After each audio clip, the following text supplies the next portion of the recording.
ఆయన ఉన్న ఇల్లు నెల్లూరులో ఉంది, ఆ విలేజ్ లో ఉంది. ఆ విలేజ్ ను కూడా మీరు కొంతమంది ముందుకు వచ్చారు, మేమే కొంటామంటున్నారు.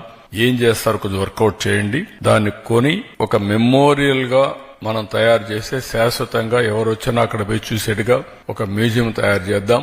ఒకవేళ ఆయన వాడిన వస్తువులు గాని ఏవైతే ఆ యొక్క ఎవిడెన్స్ ఉన్నాయో అవన్నీ కూడా అక్కడ పెట్టి ప్రజలకు స్ఫూర్తినిచ్చే విధంగా ముందుకు పోతాం. అక్కడ బకింగ్హామ్ కెనాల్ కి ఒక బ్రిడ్జ్ కావాలన్నారు, హై లెవెల్ బ్రిడ్జ్. 27 కోట్లు అవుతుంది, ఎప్పుడో శాంక్షన్ చేశాను, మళ్ళా వీళ్ళు క్యాన్సిల్ చేసే పరిస్థితికి వచ్చారు. ఇమ్మీడియట్ గా దాన్ని డబ్బులు శాంక్షన్ చేసి హై లెవెల్ బ్రిడ్జ్ కూడా పూర్తి చేస్తాం.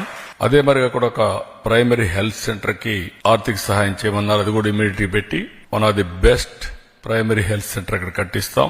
1 కోటి 2 కోట్లు అయితే ఎంతైనా సరే 1.5 crores ఉన్నది కూడా ఖర్చు పెడతాం. అక్కడ ఒక హై స్కూల్ బిల్డింగ్ ఉంది, ఆ స్కూల్ బిల్డింగ్ సరిగా లేదని చెప్పి ఒక ఇది ఇచ్చారు. ఆ హై స్కూల్ బిల్డింగ్ ఎంత అయితే అంత 5 కోట్లు అవుతుందా 10 కోట్లు అవుతుందా కట్టి ఒక ఆధునికమైనటువంటి బిల్డింగ్ కట్టి ఆ హై స్కూల్ కూడా ఆయన పేరు పెడతామని చెప్పి కూడా నేను మీకు తెలియజేస్తున్నాను.